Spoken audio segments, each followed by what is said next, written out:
en el 105.5 del dial.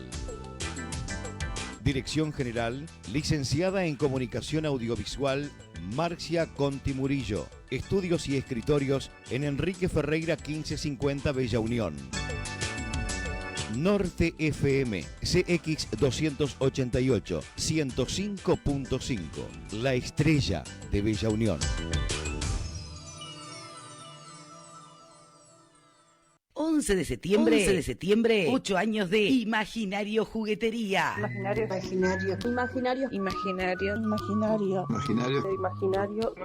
Imaginario. Festejamos todo el mes con promociones, descuentos.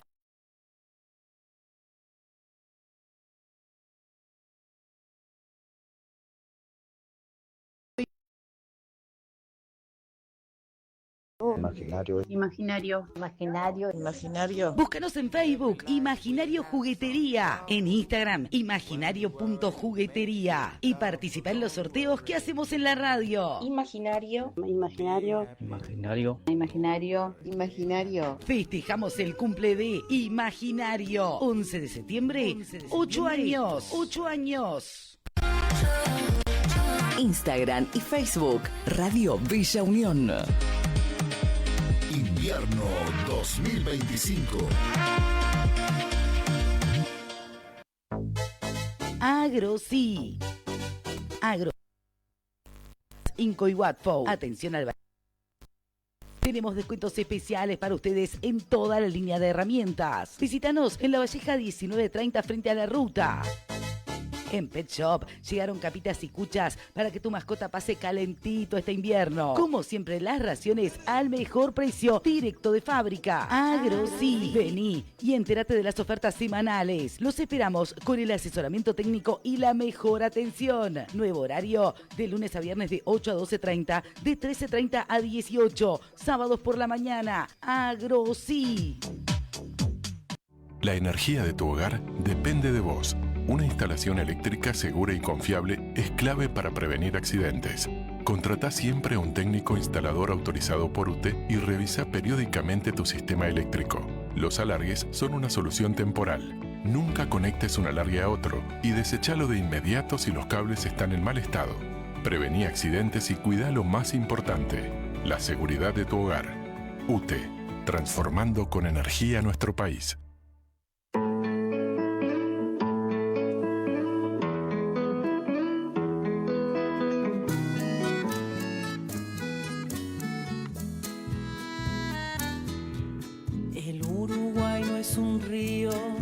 Es un cielo azul que viaja, pintor de nubes camina, con sabor a mieles guanas.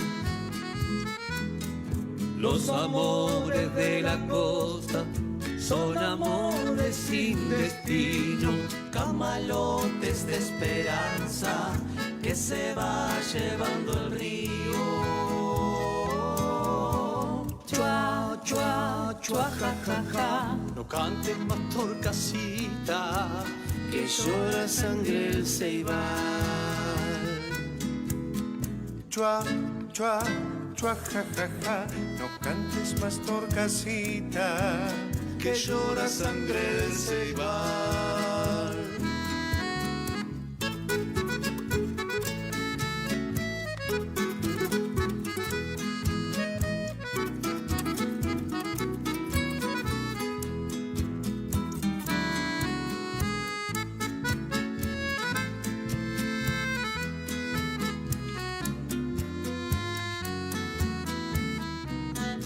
Buenas noches, región.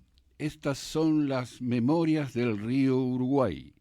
Para conocerlo mejor, para quererlo mejor, para cuidarlo mejor. Hoy, jueves 4 de septiembre, comenzamos nuestro programa contándoles la estructura del mismo con un informe hidrológico como todos los jueves.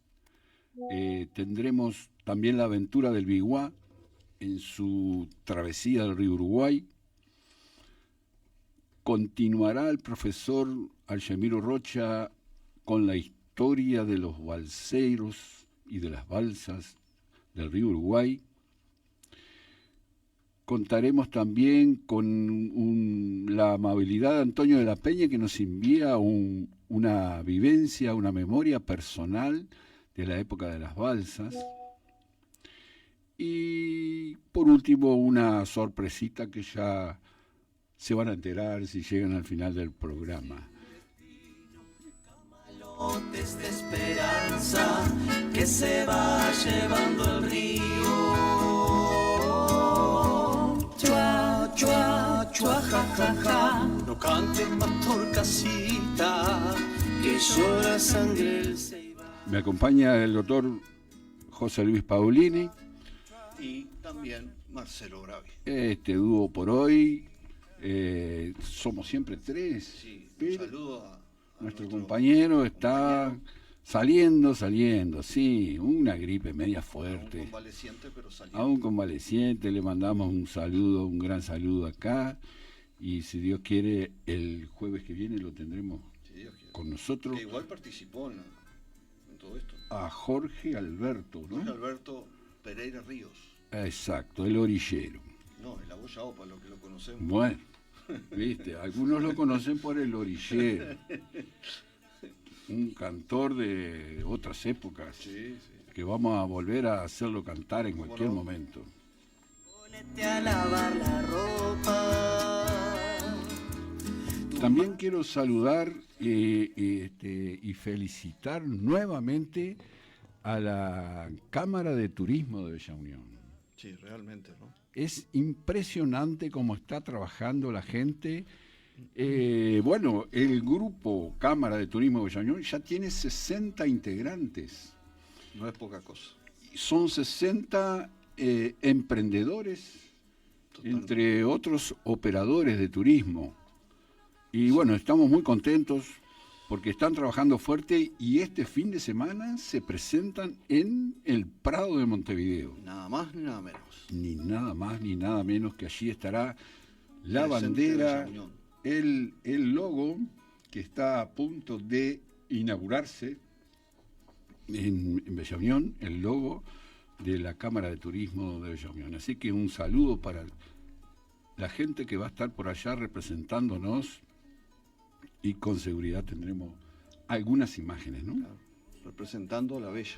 Aguántame el temporal, si mis brazos no se cansan, remándote de sacar. Bueno, tendremos que informar sobre el aspecto hidrológico del río Uruguay, que se mantiene estacionado. Hoy a la hora 16 estaba con la cota de 3 metros con 48 centímetros, dato que nos dan los amables muchachos del servicio de hidrografía. El río, por lo tanto, está en aguas medias altas. Para los próximos días va a oscilar en esas cotas. Puede subir un poco, puede bajar otro poco, y todo se debe a las lluvias de los grandes afluentes que tiene el Alto Uruguay.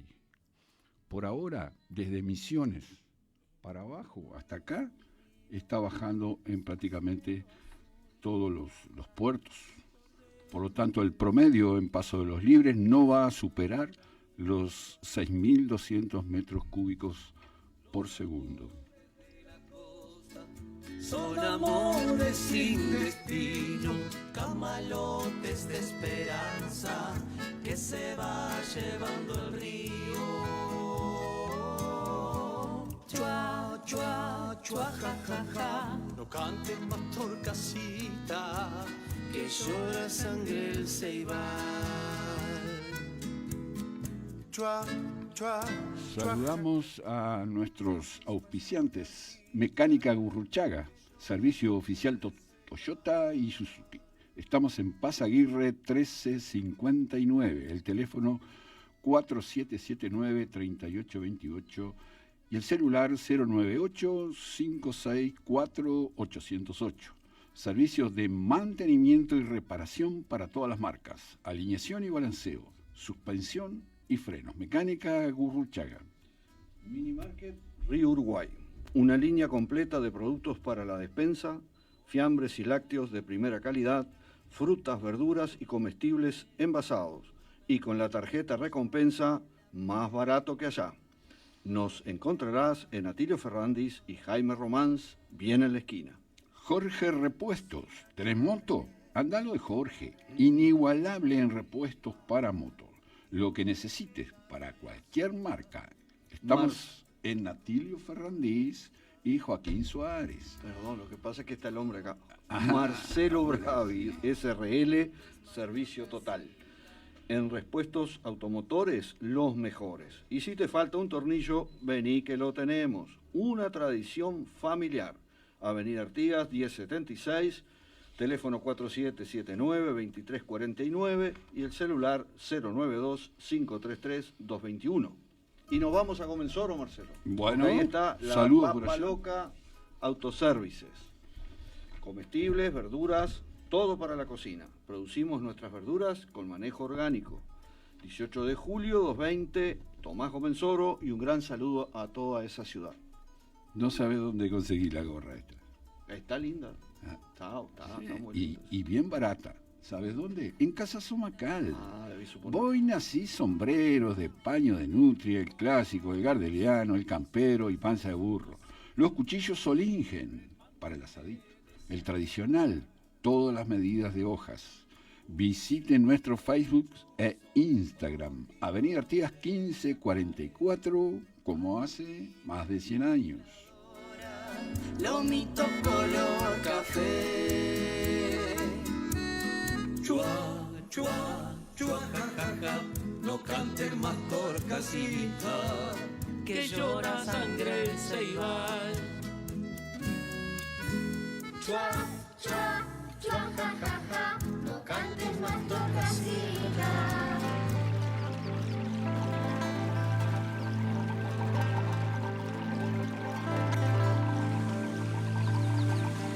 El río vuelve del cielo otra vez,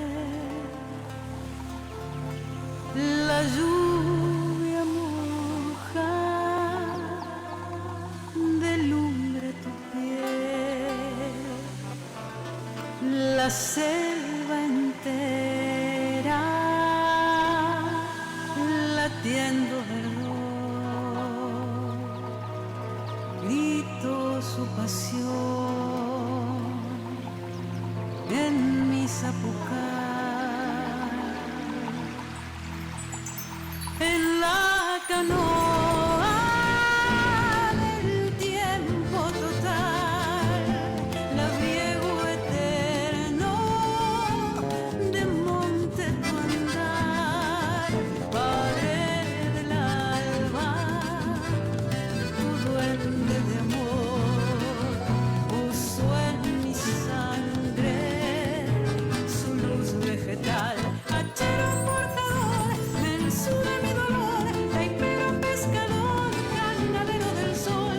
El río ya volvió, tu tiempo maduró, la vida prende fuegos en tu corazón. Hachero portador del sur de mi dolor, taipero pescador, ganadero del sol. El río ya volvió, tu tiempo maduró, la vida prende fuegos en tu corazón.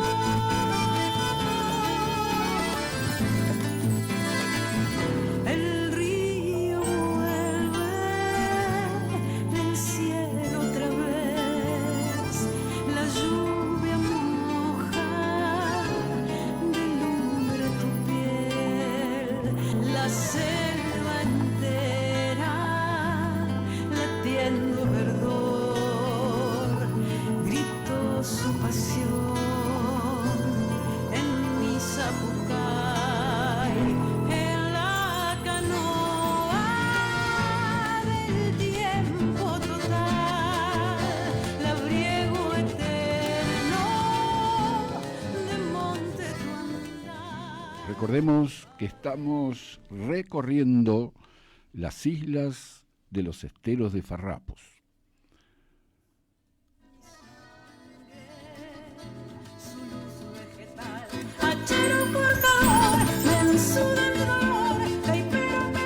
Luego de una breve planificación de la navegación, bajamos hacia el sur, retornando por el lado oeste de la San Genaro, y costeándola entramos al estrecho que forma con la isla Colón. Al llegar al extremo de la gran isla, cambiamos el rumbo hacia el este hasta encontrar el canal principal de navegación, que en este tramo coincide con la línea divisoria de aguas. El canal aquí está bastante recostado a la costa uruguaya, aguas abajo de la isla La Paloma. Una vez llegados a la línea de boyas, tomamos rumbo norte nuevamente y a trepar. San Javier está a unos 10 kilómetros aproximadamente.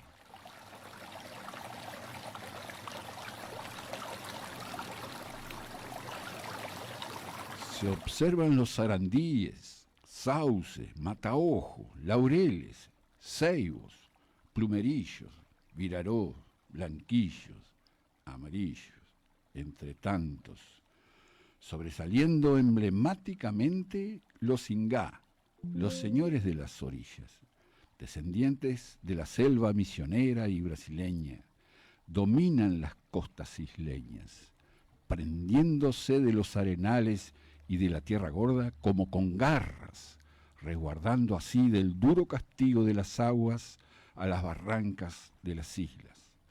Es la manifestación más austral que descubro de los montes selváticos del norte, del Alto Uruguay.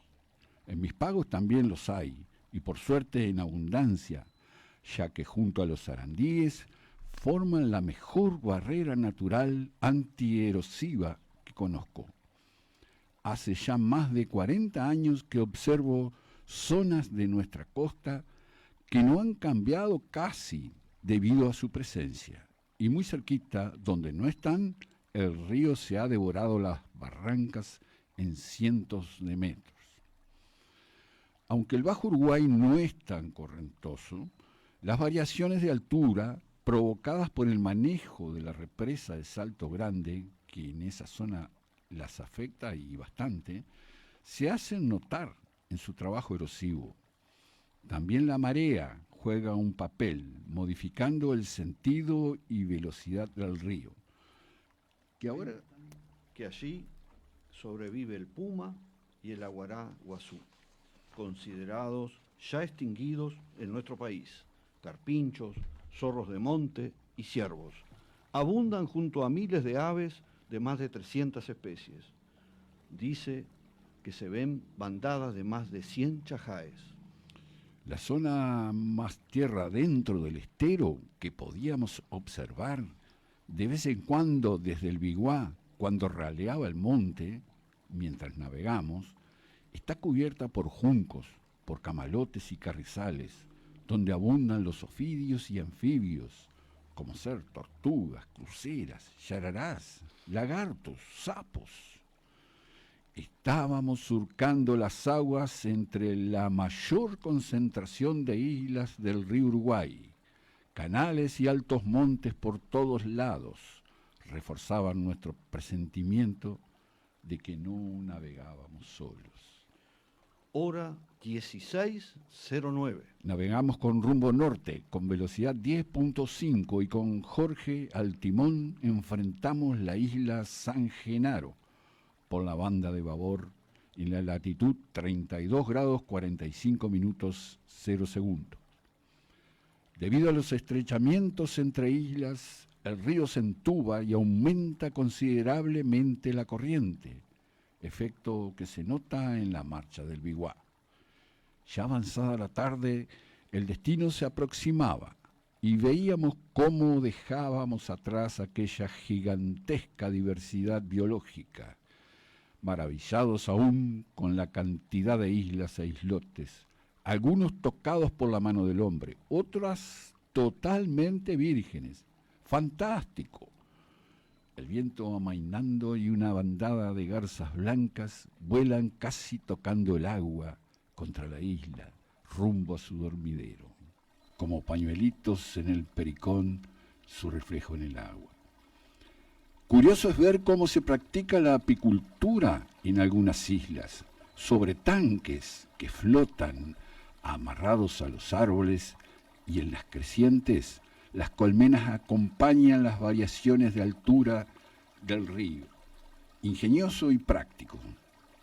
Riachos, canales y lagunas cambian de forma, colores y tamaños con una generosa vegetación flotante en la medida de que el Uruguay crece. Criado entre paisajes de islas similares, navegando desde muy chico con mi padre y desde muy joven como patrón, no me canso de admirar estos lugares de naturaleza imponentes. Los verdes, los azules, los naranjas, en sus diferentes tonos, se van transformando en mil formas y combinaciones a medida que baja el sol. Este río en un tiempo fue muerte florecida, con alarido y lanza del imperio Chaná, cuando hasta el viento mismo se jugaba la vida por observar la abeja sobre el Murucuyá. Hora 17:40. Estamos cerca de la costanera de San Javier. Barrancas, arena y tierra gorda. Muchos sauces, algunos baños con duchas y tendido de corriente eléctrica se pueden ver desde el río, en la costanera del pueblo. Por el costado norte del antiguo muelle semiderrumbado desemboca un pequeño arroyo, el arroyo El Tigre se llama, por el que deberíamos de entrar según indicaciones de Ricardo, el marinero. Suavemente el Biguá obedece y avanzamos unos 100 metros hasta dar con un puentecito que da paso a la costanera, lugar elegido para nuestro amarre. Arribamos entonces al puerto de San Javier a la latitud 32 grados 40 minutos 0 segundos, donde nos esperaba sobre el puente de la Rambla Marcelo Pavón, marinero encargado de turno. Ya estaba noticiado de nuestro arribo, aunque nos esperaba más tarde, según nos decía. En poco rato y aún comentando el viaje con el marinero, nos sorprende la noche de invierno, que por cierto, calmado el viento, amenazaba con tremenda helada que ya se hacía sentir. Una vez bajados algunos pertrechos que volverían por tierra con nosotros, me voy a estirar las piernas. Camino por el muelle mirando hacia el río. Enciendo un cigarrillo y en el ondear de las aguas oscuras allá parece que busco una respuesta. Espero encontrar una señal, quizás una señal que no existe, que desde el comienzo de la travesía me acompaña una fantasía, pura fantasía, pero nuestra vida misma es un poco real, un poco de fantasía. Así que no me preocupo, no estoy quedando desquiciado, simplemente que una parte de mi cerebro quiere seguir soñando. Siento unos pasos que se me acercan. Es Jorge, que se arrima al muelle y en voz baja me dice: No tuvimos suerte, capitán, no pudimos verla. Cierto, le contesto, quizás nunca la veremos, pero tengo el palpite que nos enseñará alguna señal, en algún momento, no sé en qué lugar. Callamos y regresamos caminando lentamente, escuchando el murmullo de las aguas que se aplacaban en la noche fría. Finalizaba allí una etapa más de la aventura del Biguá.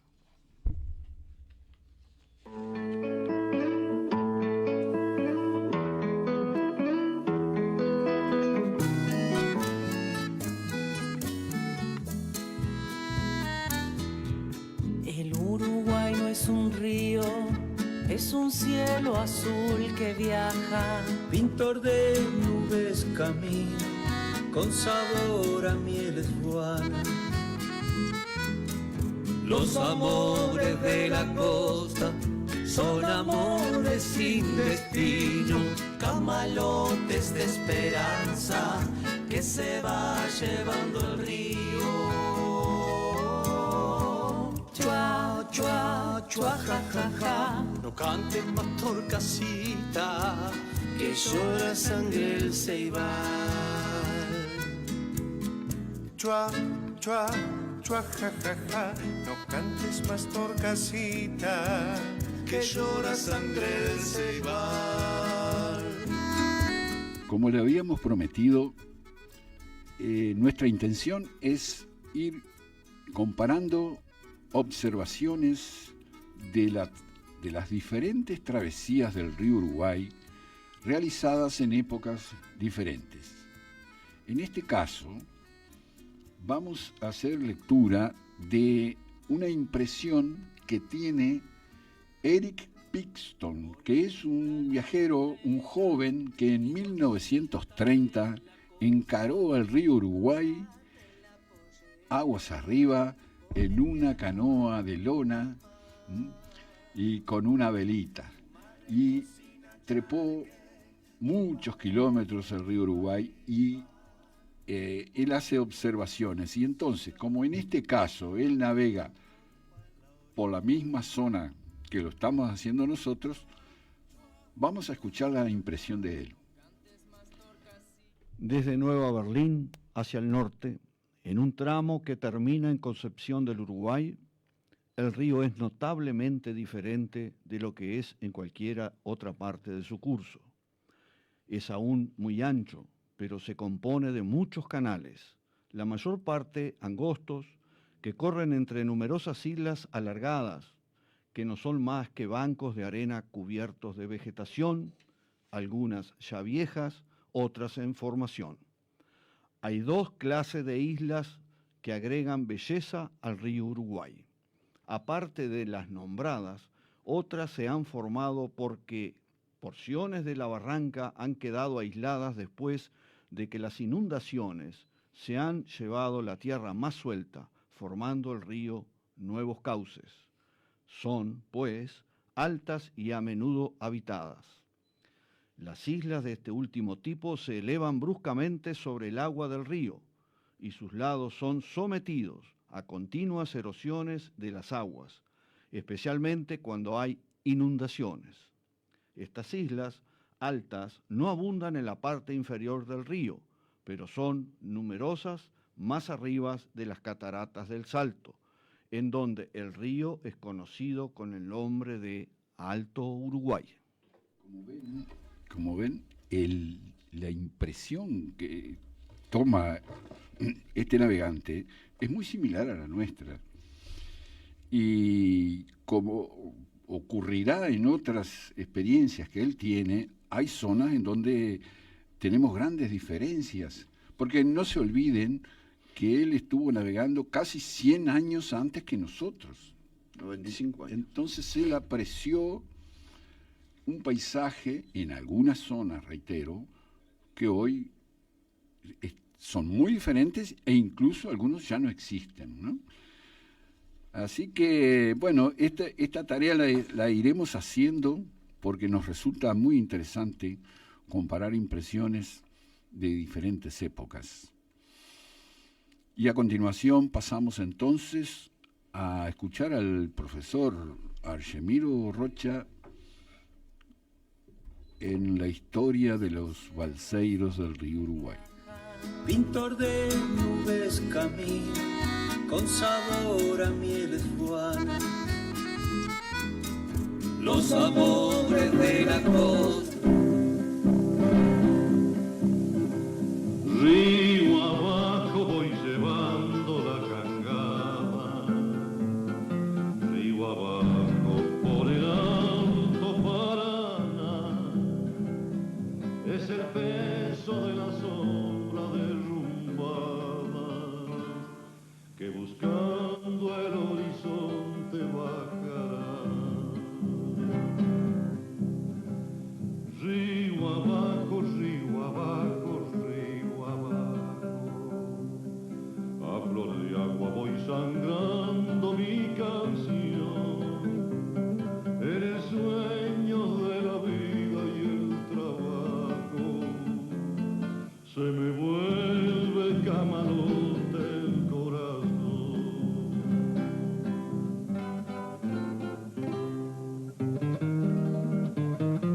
carroceiros.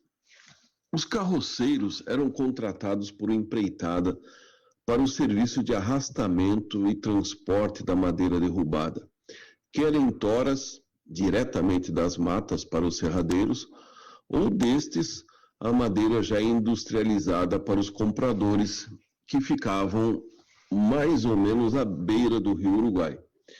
Um dos carroceiros comenta: a gente levava quase 3 dias de Chapecó para chegar às margens do rio Uruguai. Com tempo bom, demorava-se um pouco menos.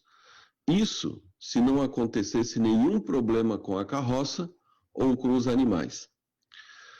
Ele lembra que levava uma panela com arroz e feijão. Dormiam na estrada, embaixo da carroça. Conforme ele comenta, a madeira muitas vezes era verde, era transportada com dificuldade e pesava muito.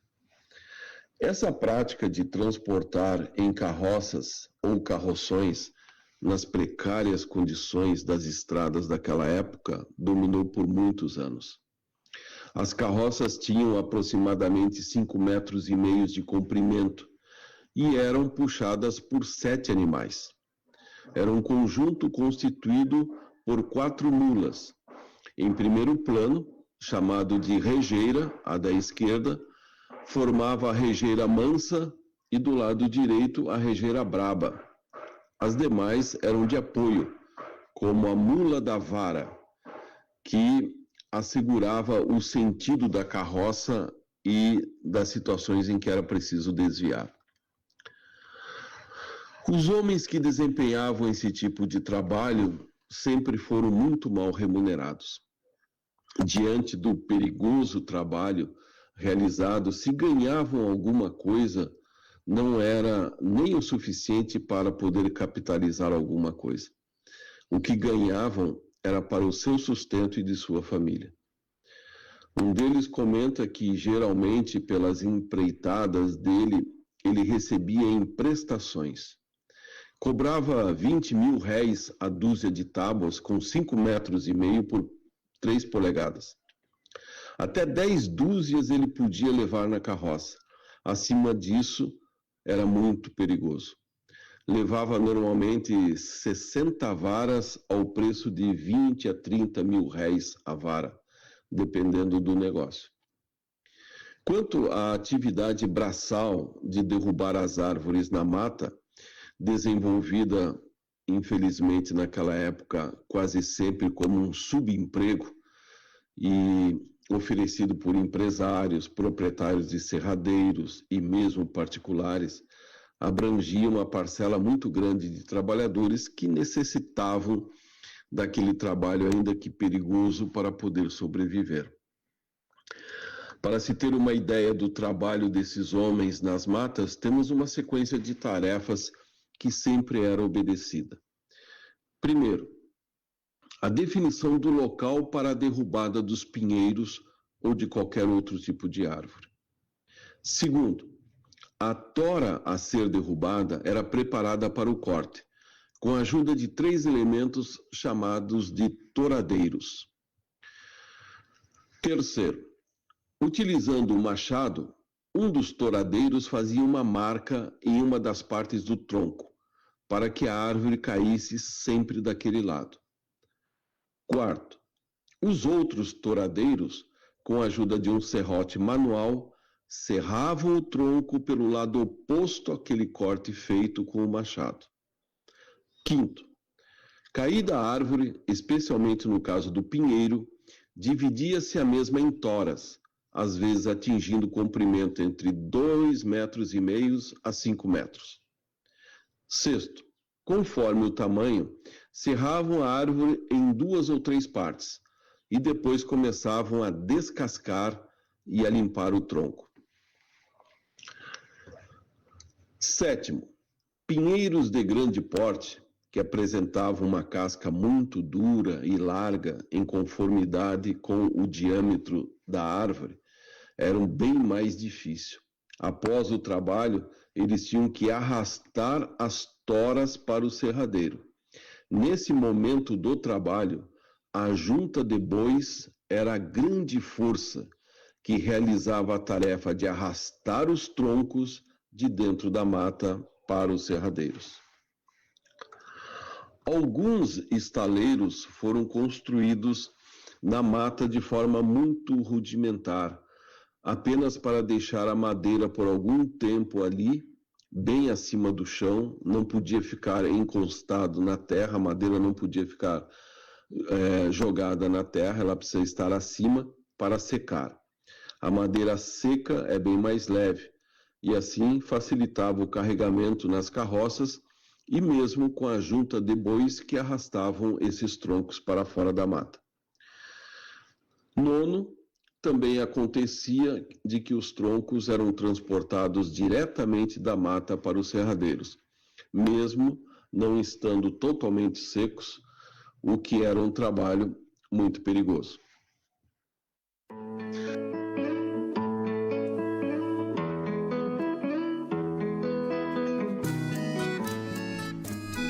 Bueno, y a continuación agradecemos al amigo Antonio de la Peña, que nos cuenta de sus vivencias en su adolescencia con el tema de las balsas.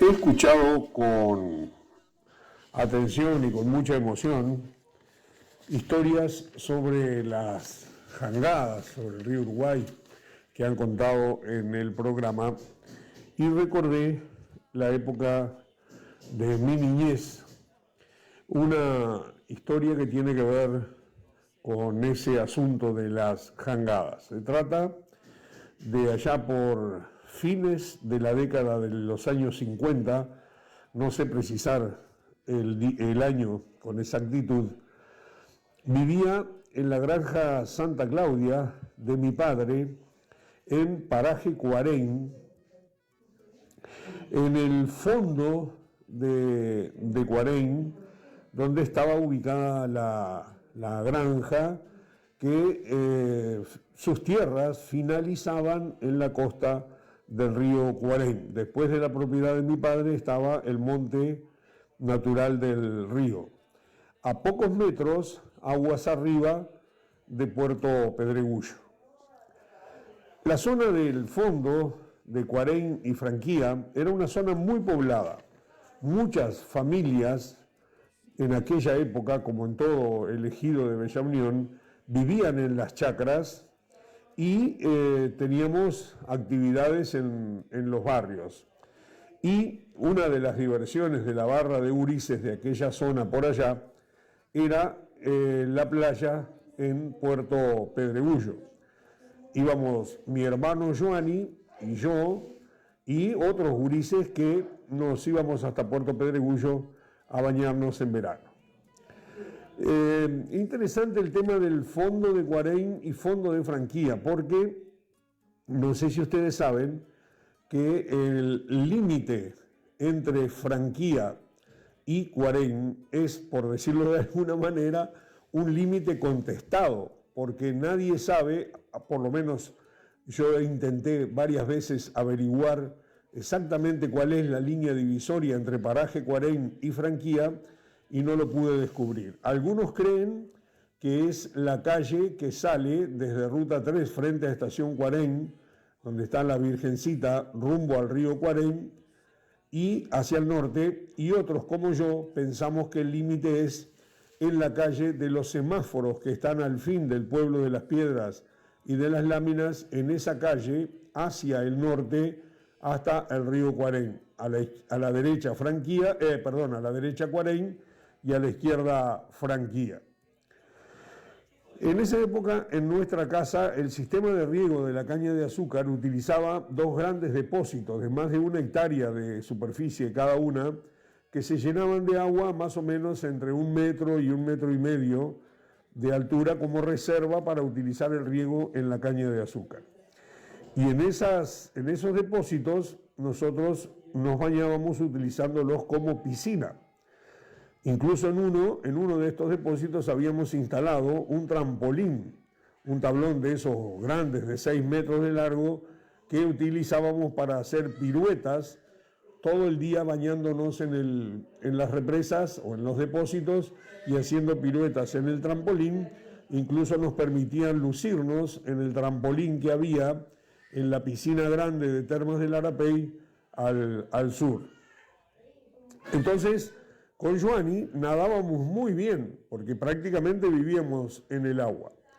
Y cuando íbamos a Puerto Pedregullo, si las condiciones del río estaban más o menos normales, cruzábamos a nado el canal desde Puerto Pedregullo hasta la isla Brasilera.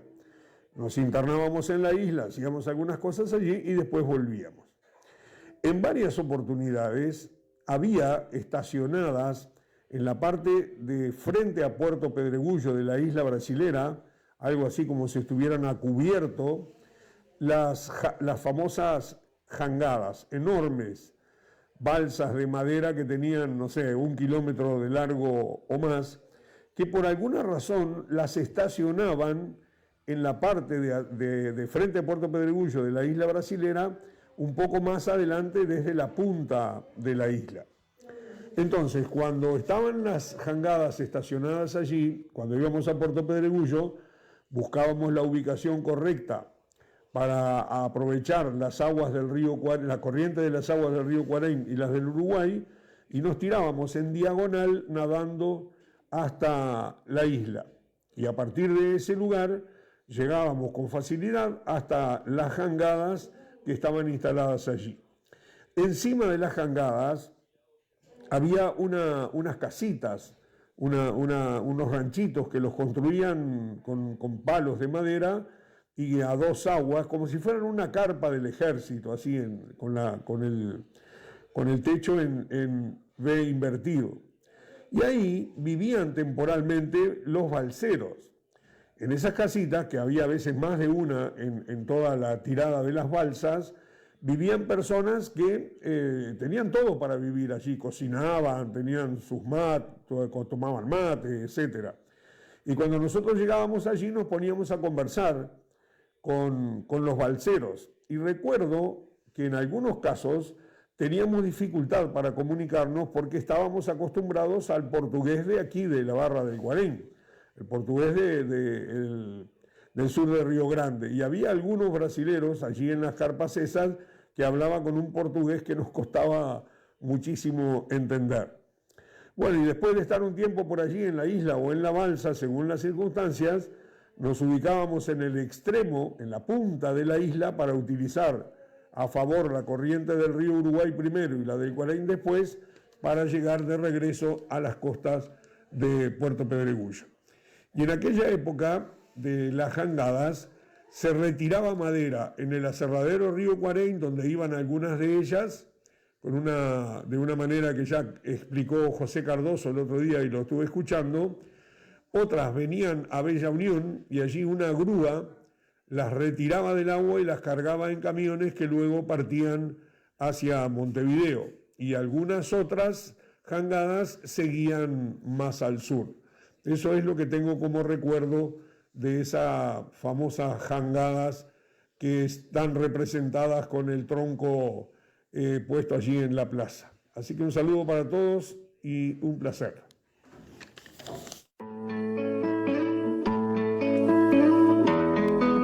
Muchas gracias a Antonio de la Peña por sus memorias. Bueno, y la sorpresa final del programa es un cuentito que baja el espíritu del Tato. El tío Tato. El tío Tato. Aquí está para ustedes. Mucha gente acosta en las costas de nuestro río Uruguay cosas misteriosas que les han pasado. Existen historias, misterio de nuestro majestuoso río, contada por navegantes, pescadores, que al final te hacen pensar, ¿será verdad o fantasía? Pero que existen, existen, y son contadas de boca en boca. A través del tiempo, las historias de fantasmas muertos, aparecidos, sangre, pavor, sonidos extraños, llantos, gritos, lamentos, y en fin, un montón de cosas terroríficas y asustadoras.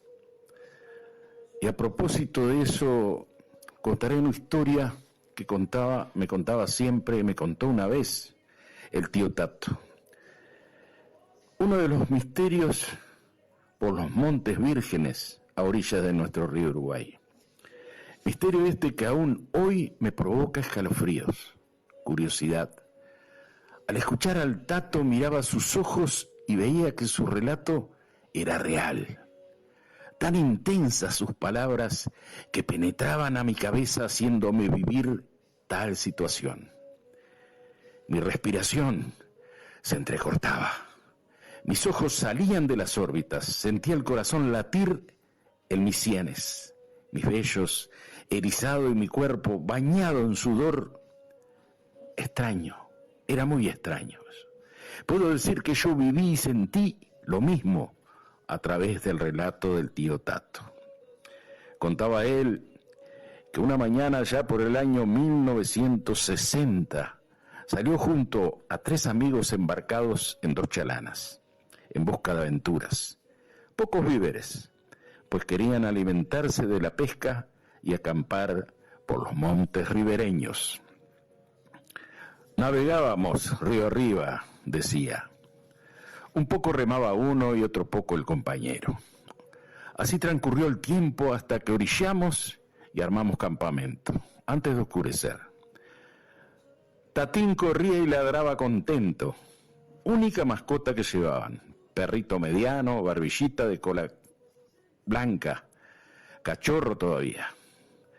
Prendimos fuego y del baúl de madera sacamos la yerba, preparé el mate y en ese baúl mediano teníamos todo, yerba, harina, café y sal, para protegerse de la humedad. Esas pocas cosas cuidándola de la humedad. Tiramos unas líneas y dejamos en espera. Mientras tanto yo, decía el Tato, preparaba algo de comer. Pescado enharinado nomás. El sartén con la grasa ya estaba en el fuego. Seguimos mateando y ya avanzada la oscuridad comimos y a descansar. El fuego se mantenía. Cerca el baúl, tapado con nylon. Nos dormimos, pero Tatín estaba inquieto, gemía y de pronto ladraba y como que atacaba al baúl. Se sentía a lo lejos algo parecido a relinchar de un caballo. Extraño todo. El relincho lejano y Tatín que ladraba y ladraba al baúl. Me levanté, tomé el baúl, lo levanté al mismo y nada había debajo ni nada cerca. Perro loco, me dije. Lo agarré y dormí abrazado a él, decía el Tato. En la madrugada volvieron los 2 que fueron a pescar fondeado y se recostaron a descansar. Por la mañana temprano volvimos a navegar. Hermosos paisajes y el majestuoso río nos protegía con sus aguas poco inquietas y nos brindaba alimentos. Los pájaros cantores animaban la costa con su música. Todo marchaba espectacular. Tatín dormía, pasó mala noche. Antes de anochecer acampamos en un monte tupido. Esta vez cocinaba otro. Prendieron fuego, la pava calentó, puse agua al termo, agarré la yerba, flor verde, mi mate y me recosté al tronco de un árbol y preparé el mismo. Y dejé recostar la flor verde al lado mío en una raíz grande sobresaliente del mismo árbol, decía el tío Tato. Tatín seguía raro, con la cola entre las patas andaba el perrito. Los demás jugaban a las cartas, todo era risa y alegría. Yo participaba desde mi lugar contando alguna anécdota. Comimos y vuelta a descansar. Mañana sería el 3er día, me decía. Todo marchaba bien. Tatín nomás, me tenía preocupado e intrigado. ¿Por qué cambió su espíritu juguetón? Estaba todo silencio. Al rato el fuego perdía fuerza. Desperté, eran las 3 de la madrugada. Y allí se desató la locura.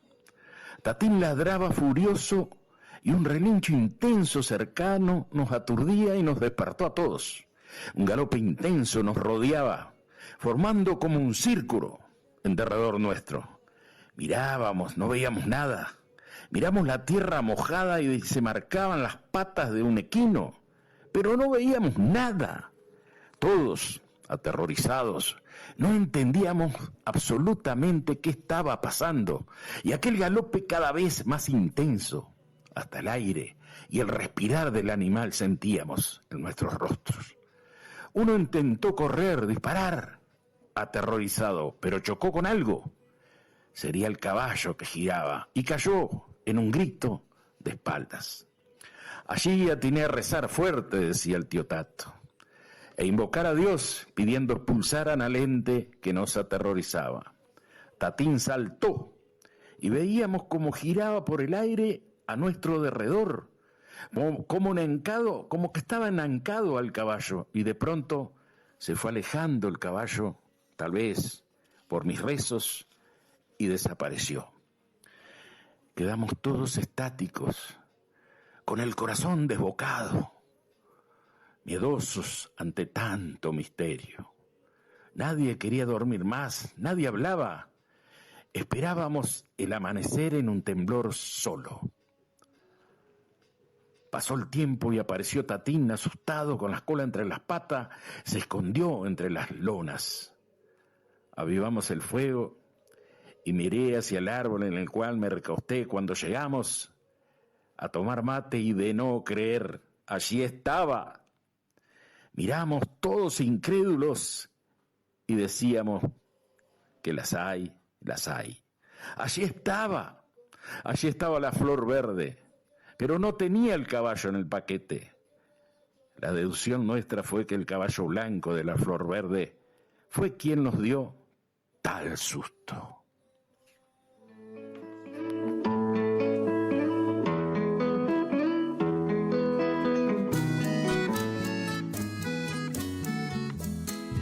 De esta manera nos estamos despidiendo hasta el próximo jueves. Que pasen todos bien, muchas gracias por la audiencia. Pintor de nubes camina con sabor a mieles guanas. Los amores de la costa son amores sin destino, camalotes de esperanza que se va llevando el río. Chua, chua, chua, ja, ja, ja. No cantes más torcasita, que llora sangre el ceibal. Chua, chua, chua, ja, ja, ja. No cantes más torcasita, que llora sangre el ceibal.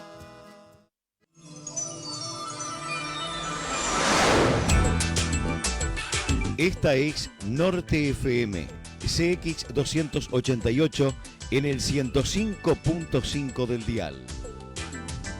Dirección General, licenciada en Comunicación Audiovisual, Marcia Conti Murillo. Estudios y escritorios en Enrique Ferreira 1550 Bella Unión. Norte FM, CX 288, 105.5.